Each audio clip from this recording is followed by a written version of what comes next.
Here's the thing, Dom. When a company gets horrific news like we've seen week after week about Facebook, usually the stock tanks. Yesterday, the stock went up. They announced billions in earnings. So doesn't this show us that this is bad press, it's bad news, but that news is noise? It's not affecting the company. Advertisers aren't leaving, and neither are users. Yeah, I mean, it's not so much that the market doesn't care about these types of stories, Stephanie. It's that they already have cared, and they're trying to look ahead to what's in the future for Facebook.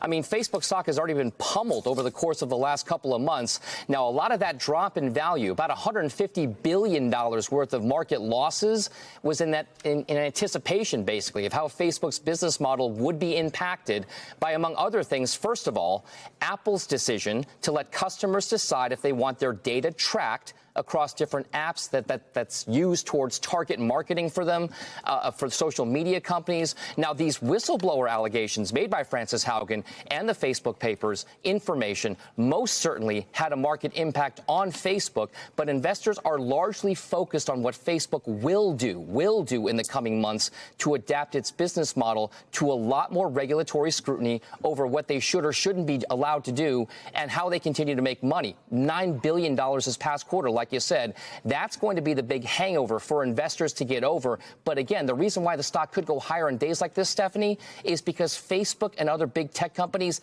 have faced government crackdowns like this in the past and emerged bigger and even more profitable. So investors are trying to handicap those types of odds. That's the reason why, Steph. Yeah, because at the end of the day, the government doesn't do anything. They're looking backwards, saying $9 billion. Advertisers didn't go anywhere, Garrett.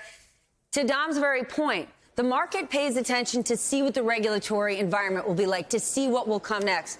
The market's saying, ain't nothing going to happen. Any reason to believe Congress is going to do anything besides scream and yell?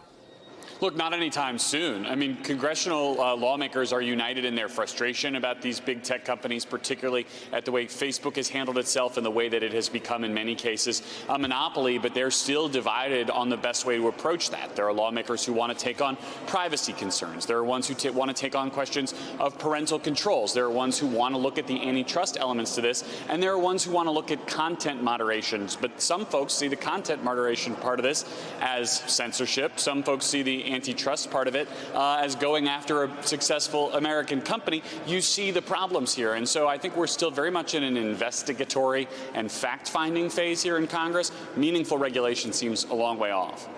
Brandy, Zuckerberg says young people will become their new North Star.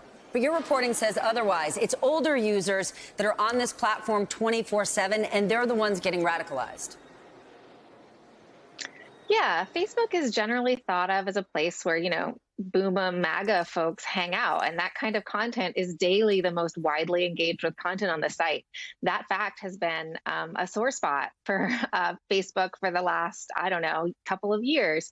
And our reporting on the recent leaks from Frances Haugen shows a lot of research on that. And there's specifically one report from March that analyzed users who share misinformation and found that the older the user was, the more misinformation they shared, and that teenagers were the least likely to repeatedly share that misinformation. These documents show that Facebook needs these young people to survive. Teenage use of Facebook in the U.S. has declined by 13% since 2009. It's expected to drop another 45% over the next 2 years. Instagram's still really popular with teens, but these internal documents did show that young people are using Instagram less. Snapchat, TikTok, they're still way more popular. So Facebook is going to need to find a way to be cool again.